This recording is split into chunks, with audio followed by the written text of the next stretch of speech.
বাংলাদেশে যখন ছিলাম অনেক ভালো ছিলাম। মুরগির কথা শুনি খাইলাম পাবার জীবন। যখন মাকে করলাম, মা একটা পাসপোর্ট বানাই, মা করলো রে কেন না বিদেশ যাব। অনেক মানুষ যখন বিদেশ থাকে অনেক আশা বিদেশ যাব। আসলে যখন বিদেশে আইছি সবাই হাসি খুশি।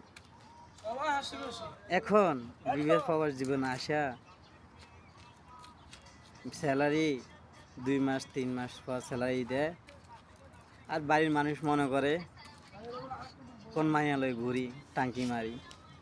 আসলে সবাইকে বলি প্রবাস জীবনে সবাই আছে। প্রবাস জীবনে এমন একটা জিনিস, কেউ কারোর আপন না। তাই মিশিং যখন একদিন বদ্ধ হয়ে যাবো তখন বুঝবা আমি কি ছিলাম তোমার কাছে, তখন বুঝবা প্রবাস জীবন।